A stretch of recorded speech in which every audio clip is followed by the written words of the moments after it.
So, we will continue the discussion on the stem cell differentiation in this module also.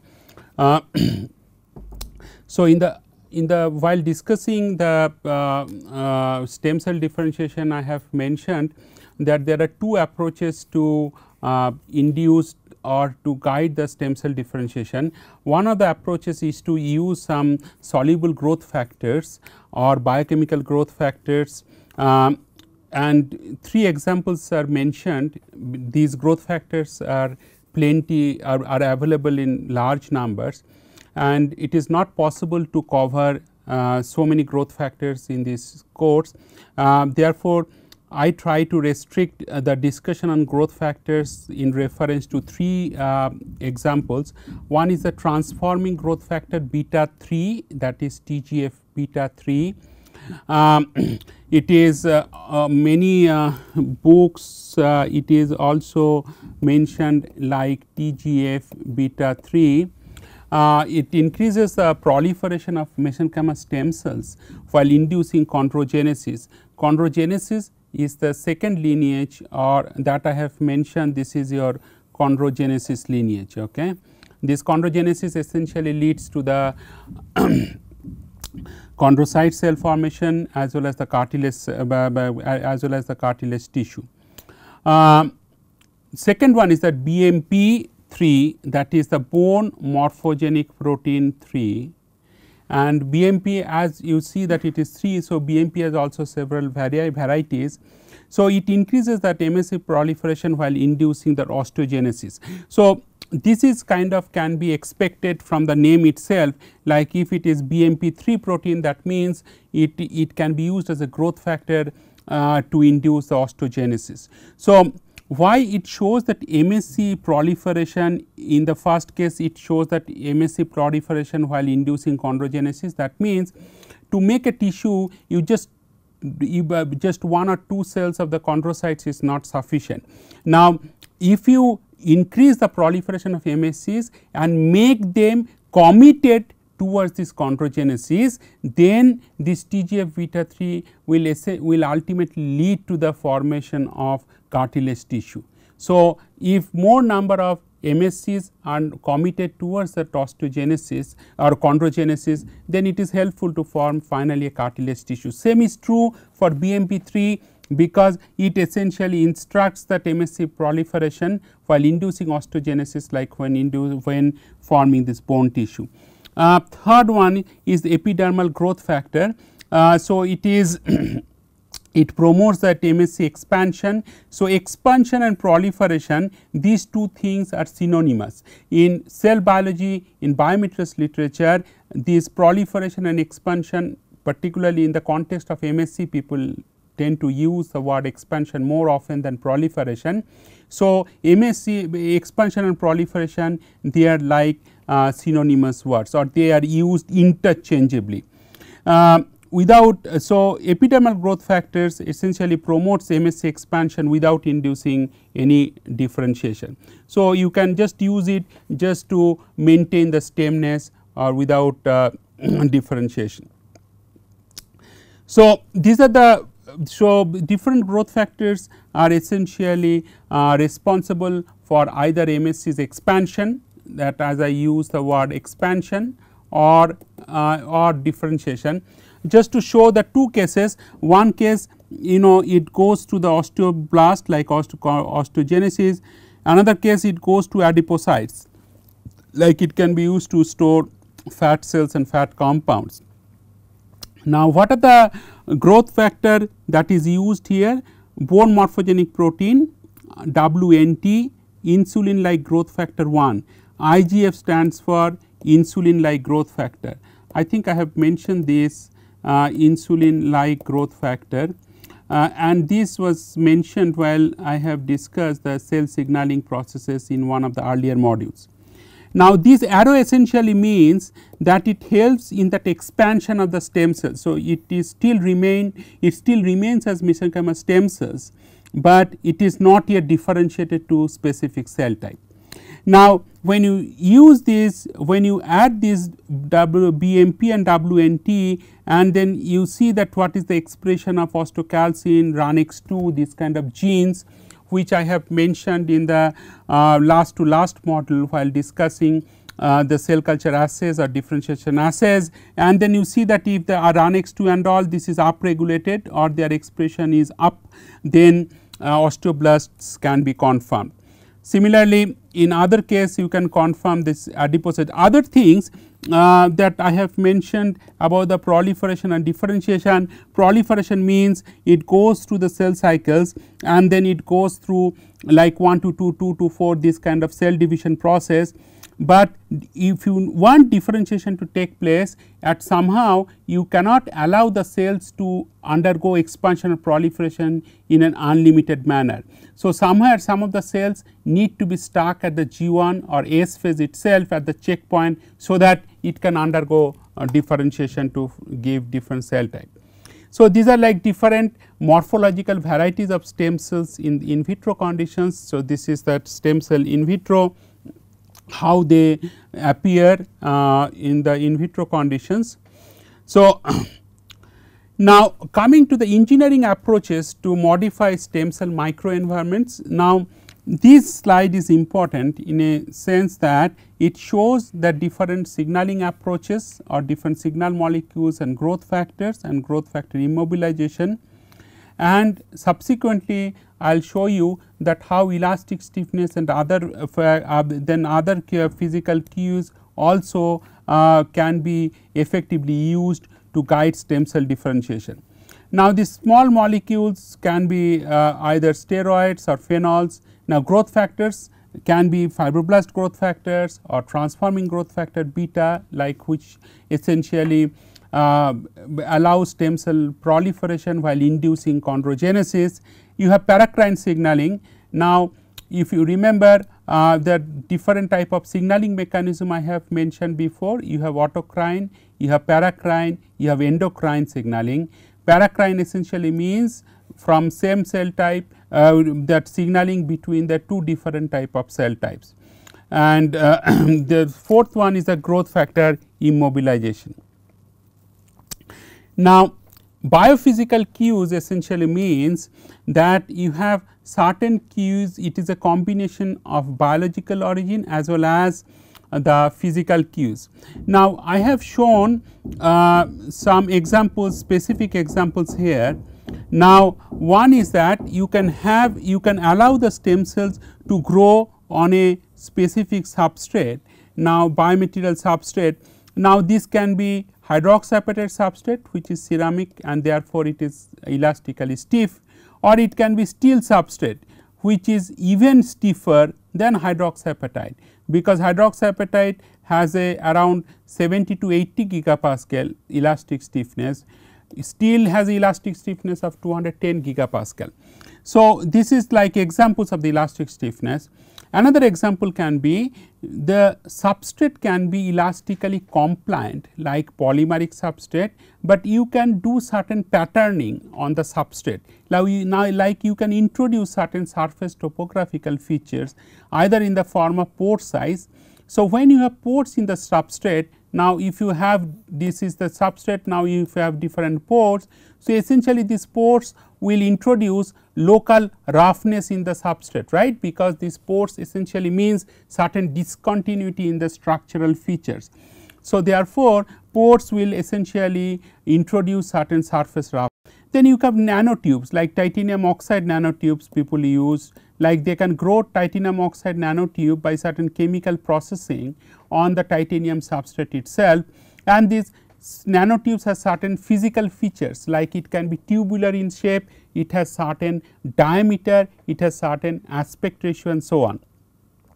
You can make materials with different topography by electrospinning, which has been very widely used in the biomaterials. Okay. The second one I have mentioned is that you can have a control over the dimensionality of these features like topographical features using 3D printing, like which is one of the additive manufacturing technique. And the substrate rigidity can be in the form of either micropillars like this kind of micropillars, which is example of the micropillars on the substrate itself, or hydrogels, that is another kind of substrate. So, what are the things that I have mentioned here? That one is that elastic modulus, or they call it elastic stiffness, they call it Young's modulus. Typically material science or metallurgy people, they use that Young's modulus quite often, and this elastic modulus is essentially slope of the stress to strain in the elastic regime of any stress strain plot. And elastic stiffness, however, is little different because it involves some tensorial notation, and it involves certain when the elastic modulus is very anisotropic, then typically people use that elastic stiffness to describe this elastic property. Then apart from this, you can have some external stimulation, that is kind of shear stress, like typically if you consider that blood cells, when it when these blood cells are present within a blood vessel. So, you have a certain blood flow, and so blood cells and endothelial cells like endothelial tissues or these smooth muscle tissues, they always experience certain kind of shear in that in these flow conditions or physiological flow conditions. So, under that shear stress conditions, the cells will experience some kind of mechanical strain conditions. It can be either stretching like tensile strain, or it can also experience compression strain. So, under this kind of mechanical strain conditions also mesenchymal stem cells can undergo differentiation. So, I am trying to kind of explain here that what are the different scenarios, what are the different possibilities that biophysical cues can exert on the stem cells to guide them to differentiate in different lineages. So, taking the first one is that extracellular matrix. So, this is one of the examples. Now, you can use different scaffolds and you can use different synthetic materials as well. So, some of the decellularized scaffolds has been mentioned, like decellularized means the scaffolds where cells are kind of extracted and separated away, and these scaffolds can be used for this guiding stem cells like lung, liver or brain, and you can have the natural one like collagens, glycans and laminins as a coating on the substrate itself. Now, you have the different natural biomaterials like biomaterials of natural origin like fibrin, silk, agarose or chitosan, and you have synthetic materials also like polymers, ceramics or metals. Now, depending on what is the kind of material or what is the kind of substrate you are using, each substrate will have certainly different elastic modulus. So, therefore, biophysical constraints or biophysical cues also would be different. So, just to give an example that how different substrate stiffness can guide stem cells to different lineages. Now, in one of the classical study by Engler et al., I think it was in University of Pennsylvania or Penn State. So, that was published quite a few years ago. So, they have varied the stiffness of the substrate in different window. For example, some of the substrates they have used and they have grown stem cells on, those substrates have a elastic stiffness of 10 to 50 Pascal. Some of the substrates that they have used in their experiments have a different substrate stiffness, that is 0.1 to 1 kilopascal. They have also used substrates of 8 to 16 kilopascal, and another set of substrates they have used 25 to 40 kilopascal.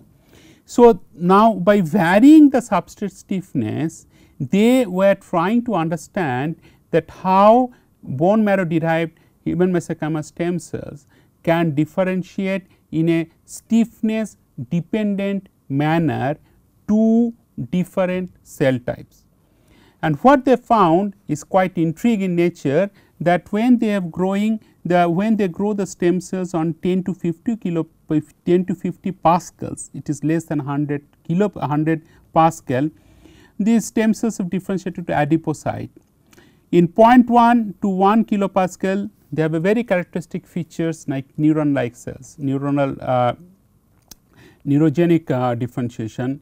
8 to 16 kilopascal, monocytes, 25 to 40 osteocytes. So, that is like bone cells. So, mature bone cells.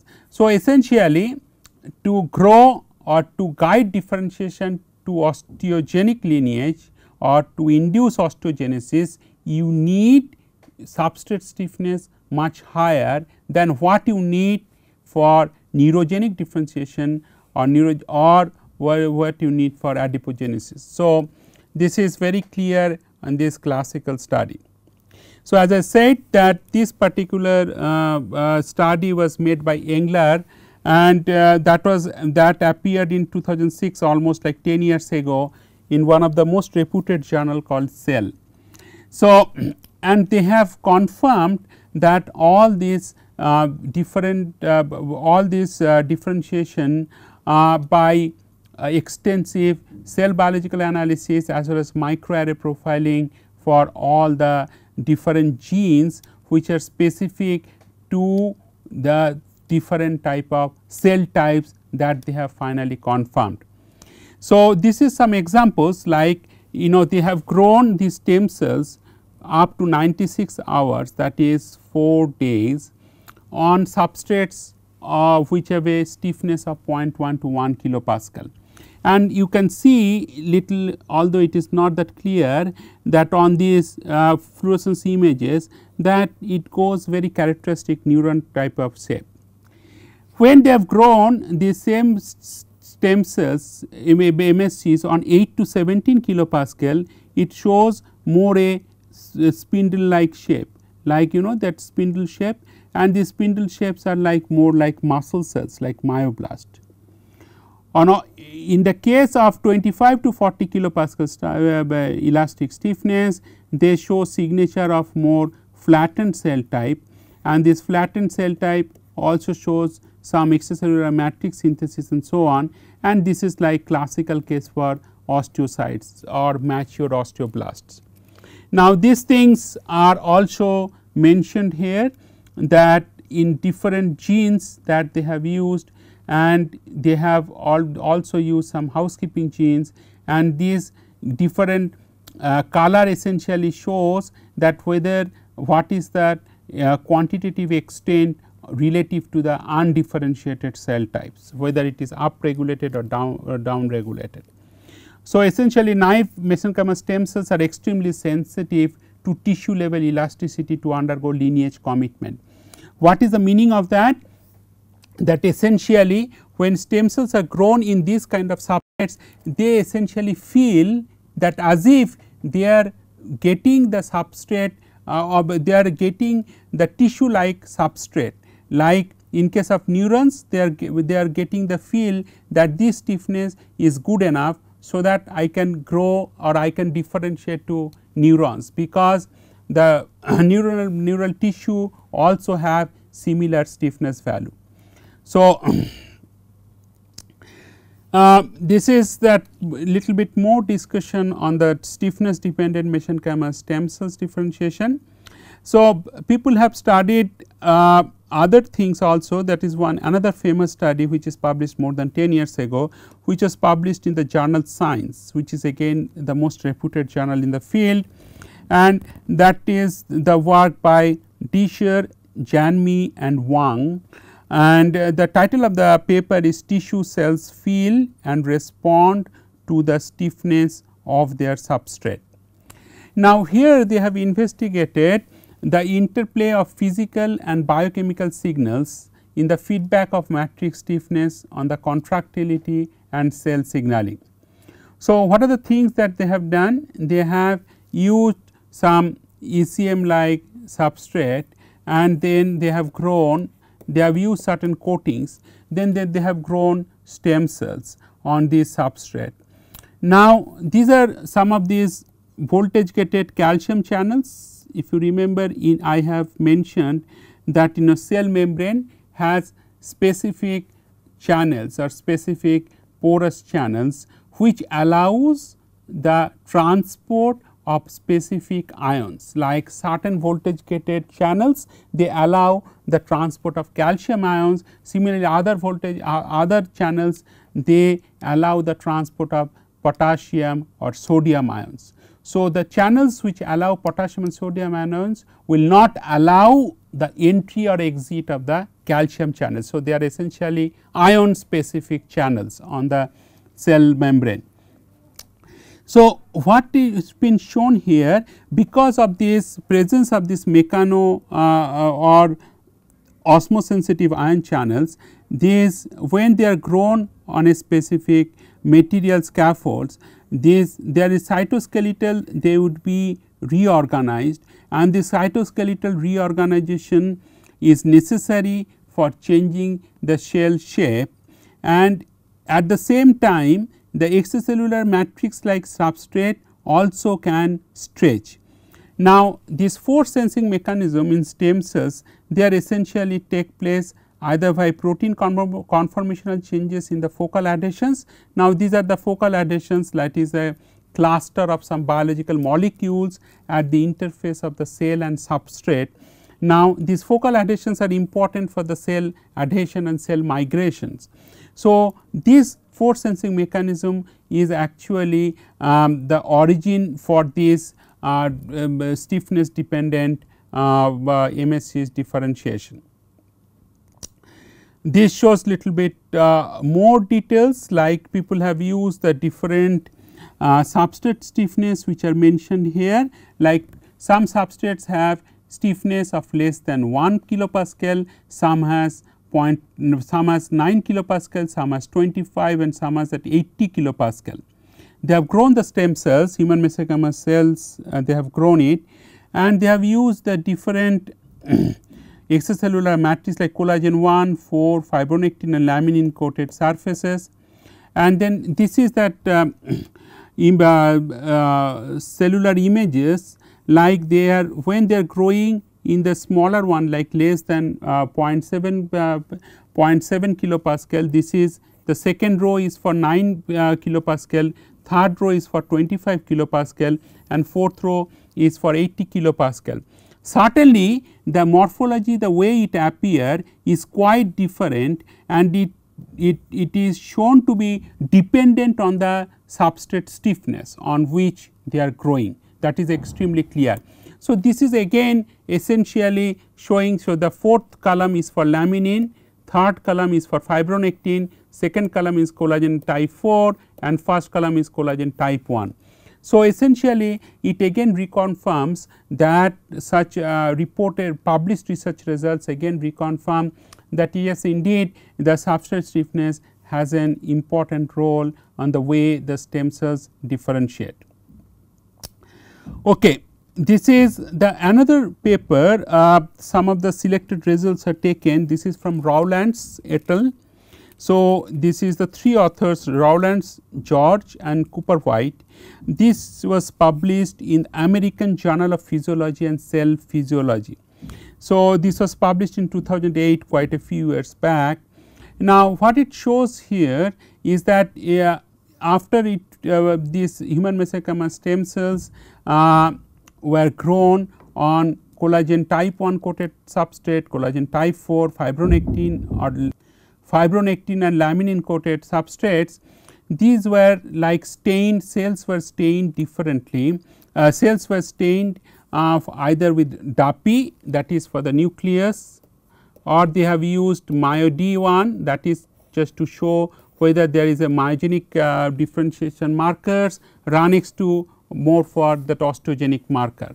So, if you remember in some of that earlier modules I have mentioned, for that differentiation of the bone cell or the bone cell specific differentiation, you need to use different markers or different gene expression. I have mentioned in particular that ALP assay and RunX2 assay. So, ALP and RunX2 expression takes place in the early stage of differentiation, whereas osteocalcin, that is that expression takes place at the later stage of differentiation. So, that early stage of differentiation certainly the RunX2 is expressed, and you can see that how they are expressed and how the signature of this after they are treated with RunX2, that is certainly different in terms of that what is the substrate stiffness that you are growing on. So, along this top one your elastic stiffness is changing in kilopascal unit 0.7, 9, 25, 80 and similar things 0.7, 9, 25 and 80. So, this column wise these are like different elastic stiffness, and row wise it is like what you are seeing, mostly this nucleus, MyD1 and RunX2. In some slides before I have mentioned about that biophysical cues. So, one of the physical cues is that nanotubes. These nanotubes as and specifically I have mentioned the titanium oxide nanotubes. Now, titanium oxide nanotubes can be grown on titanium substrate by certain chemical synthesis route, and now for the time being we just consider that you have the titanium oxide nanotubes, and by chemical synthesis route you can vary certain synthesis parameters to get nanotube diameters of different size, let us say 30 nanometer, 50 nanometer, 70 nanometer or 100 nanometer. Essentially you are growing these nanotubes of 100 nanometer or below, and you are comparing with pure titanium as a substrate without any nanotube. Now, when you grow these stem cells, this for 2 hours and 24 hours like during initial stage and then after 1 day of this one, if you look at the morphology of the stem cells, you suddenly see that nanotubes indeed have some influence or some observable influence on the stem cell morphology after it is grown for 24 hours. This work is from the group of Jean. Engler is also one of the author. It was published in Proceedings of National Academy of Sciences in 2009, also quite a few years ago. So, what was the final conclusion or what is the kind of results or their understanding, which is kind of explained in the form of a schematic plot. In the schematic, this schematic plot essentially is qualitative description as how stem cell adhesion and differentiation varies as you change the nanotube diameter, titanium oxide nanotube diameter along the x axis. So, if you go back to the earlier slide, you have seen that these 4 sizes at least were investigated 30, 50, 70 and 100, and these 2 time scale they have investigated 2 hours for adhesion and 24 hours just to see some signature of the differentiation. And so, essentially stem cell adhesion decreases, qualitatively decreases along this line as you increase the nanotube diameter, nanotube size. Your differentiation is increased when your adhesion decreases, your differentiation increases. So, what it means is that if there are less number of cells on this, let us take an example of 100 nanometer. So, since larger the size, less is the adhesion, but less is the adhesion means the more less is the number of cells which are able to attach to the substrate. Now, less is the number of cells that will be attached. So, then each of the cells will have much more space on this particular substrate to alter their morphology, so that those kind of situation or scenario will allow the stem cells to maximize their morphological changes or altering their morphological changes. That is what I am trying to explain on the basis of this qualitative description, that